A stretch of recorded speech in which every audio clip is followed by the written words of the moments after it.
안녕하세요. 은혜샘 교회 성도 여러분, 최선종 목사입니다. 오늘은 5월 24일 역대하 22장부터 24장까지를 함께 살펴보도록 하겠습니다. 그러면 바로 1단계 본문 내용 파악하기를 시작하도록 하겠습니다. 1단계 본문 내용 파악하기를 모두 마쳤습니다.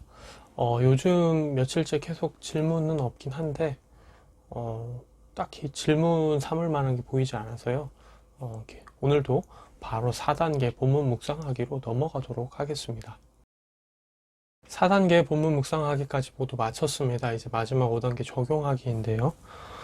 두 부분을 좀 많이 묵상을 하게 됐습니다. 먼저는 22장 3절인데요. 아하시아도 아합의 집 길로 행하였으니 이는 그의 어머니가 꾀어 악을 행하게 하였음이라 라고 얘기를 하고 있죠. 아하시아가 악했던 이유가, 악을 행했던 이유가 성경은 지금 그의 어머니가 꾀었기 때문에 라고 얘기를 합니다. 부모의 자식에 대한 영향은 정말 지대하죠. 물론 부모가 원하는 그대로 다 자녀가 받아들이진 않습니다. 부모가 이걸 원해도 자녀는 그걸 안 듣고 다른 길로 가기도 하거든요. 그럼에도 불구하고 부모가 자녀에게 주는 영향이 누구보다 막대하고 지대하다는 것은 결코 부인할 수 없는 사실이죠. 이 부분을 보면서 부모가 자녀에게 어떻게 가르치냐에 따라 자녀가 선을 행할 수도 있고 악을 행할 수도 있음을 다시 한번 되새기게 됩니다. 이 부분을 보면서도 참 아이를 기르고 있는 아버지 입장으로 아이에게 좋은 것만 가르치고 싶다, 좋은 모범만 보이고 싶다라는 생각을 합니다. 저도 이제 완전하지가 않죠. 저도 저라는 사람을 제가 봐도 참 아직도 많이 모자라고 부족합니다. 아이들에게 참 좋은 아빠가 되고 싶은데 여전히 모자란 모습들을 많이 보거든요. 근데 이제 때로는 애들에게 있어서 참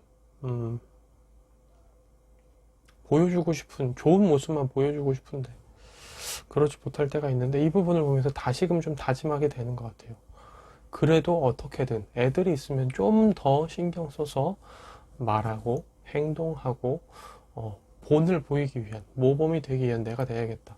아이들이 나를 보고 배우면서 선을 행할 수 있도록 내가 좀 더 신경 써야겠다. 이런 좀 적용을 잡게 되고요. 두 번째로는 이제 24장 20절부터 27절까지 단락을 보면서 느낀 건데요. 하나님께서 선지자를 통해서 이제 말씀하시죠. 19절도 그렇죠. 여호와께로 돌아오라 라고 얘기하시고 경고하시지만 이 사람들은 듣지 않습니다.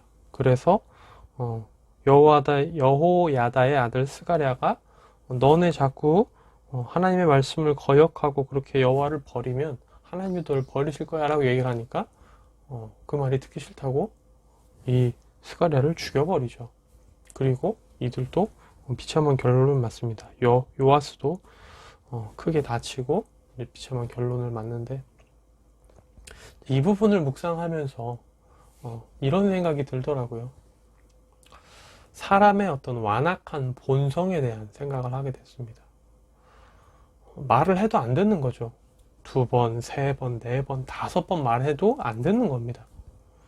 자기가 그 말대로 하기 싫고 자기 고집대로 하고 싶은 거죠.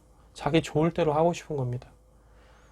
그래서 따끔하게 얘기를 하니까 오히려 더 반발하는 이런 모습들을 보는데 어떻게 보면 죄로 인해 그 인간의 죄된 본성의 어떤 모습들이 잘 나타나는 건 아닌가 하는 생각을 합니다. 사실 우리도 그런 부분들이 있잖아요. 이제 알면서도 썩 내키지 않는 모습들이 있습니다. 성경을 읽으면 좋다라는 거 모르는 사람이 아무도 없죠.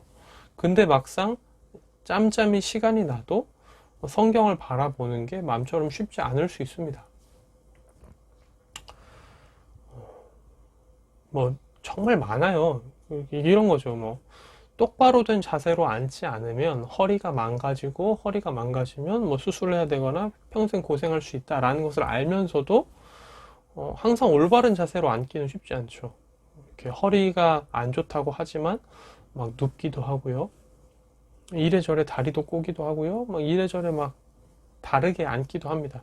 분명히 그 자세가 우리 허리에 좋지 않고 그러다 보면 허리가 많이 안 좋을 수 있다, 다칠 수 있다라는 걸 알면서도 당장은 그냥 그렇게 하고 싶으니까 그런 자세를 취할 때가 많죠. 뭐 야식 같은 것도 그렇습니다. 이거는 또 뭐 이제 잘 절제하시는 분들은 절제하시겠지만 밤이 돼서 배고픈 느낌이 드니까 야식을 또 기름지고 막 이렇게 칼로리가 높은 걸 먹으면 안 좋다는 걸 알면서도 그냥 지금 당장 배고프고 먹고 싶으니까 야식 먹을래 이렇게 하는 경우도 있죠. 그럼 이제 깊은 숙면을 취하기도 쉽지 않고 이제 건강에 좋지 않음에도 불구하고 그럴 수 있습니다. 이런 것처럼 때로는 우리가 뭐가 옳고 뭘 해야 되는지 알면서도 그냥 하기 싫을 수 있는 거죠. 죄된 본성 때문에 옳은 것, 그른 것을 구별할 줄 알면서도 그른 것을 일부러 선택할 때가 있습니다. 그리고 누군가 그거에 대해서 따끔하게 지적을 하면 나도 아는데 왜 그래? 나 하고 싶어. 이렇게 버럭할 수도 있는 거고 이렇게 막 거부할 수도 있는 건데 오늘 본문도 그런 모습이 아닐까 싶어요. 이 사람들도 여호와를 섬겨야 된다는 것은 그냥 머리로 지식적으로는 동의하는 부분이었겠죠. 하지만 하고 싶지 않은 겁니다. 죄된 본성 때문에. 그래서 결국 이들은 비참한 결론으로 나아가죠. 이 부분을 보면서 죄된 본성을 어떻게 이겨낼 수 있을까? 죄된 본성을 어떻게 누를 수 있을까? 옳고 그름 중에 옳고 그름을 구별하고 알면서도 당장 내가 그름 쪽에 마음이 간다고 해서 그른 걸 선택하고 싶은 이런 죄된 본성을 어떻게 제어할 수 있을까? 이런 것들을 좀 고민하게 되죠. 근데 답은 결국 하나님께 매달리는 것밖에 없습니다. 우리 죄된 본성을 우리의 얄팍한 의지로 이기기는 정말 쉽지가 않습니다. 하나님께 기도하고 하나님께서 주시는 힘이 아니고서는 우리가 지속적으로 그것들을 이겨내기가 힘들죠. 결론은 그래서 이런 것들을 이겨내기 위해 더 노력하고 더 기도해야겠다 이런 쪽으로 가게 되는데 참 힘든 싸움이죠. 힘든 싸움에도 불구하고 그만한 가치가 있음을 늘 기억해야겠다는 생각도 함께 하게 됩니다. 참 우리가 경건 생활이 유익하다는 걸 알면서도 쉽지 않은 것 같아요. 막상 그렇게 하려고 하다 보면 때로는 내키지 않을 때가 있죠. 그럼에도 정말 그게 유익하다는 걸 우리가 살면서 계속해서 경험으로 체험이 되다 보면 조금씩 죄된 본성을 이겨나가는 데 도움이 되지 않을까 싶습니다. 저 같은 경우는 이게 성경을 처음에는 저도 잘 안 읽었어요. 근데 삶에 어떤 고민이 있고 성경을 통해 찾고자 하는 답이 있고 간절하니까 막 읽게 됐던 거거든요. 이제 그러다가 이제 성경 연구하는 게 너무 재밌고 너무 좋으니까 그럼 나는 이쪽으로 가고 싶다 해서 이제 전 진로가 이렇게 오게 된 건데 근데 때로는 저도 여전히 그럴 때가 있어요. 제 성경 보는 게 마냥 즐겁고 재밌지만 않을 때가 있습니다.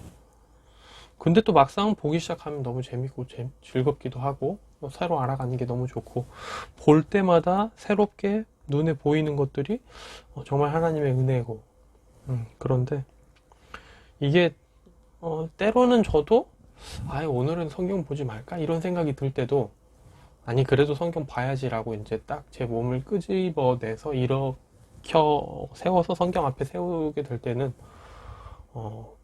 이제까지의 경험들을 되돌이켜 보는 편입니다.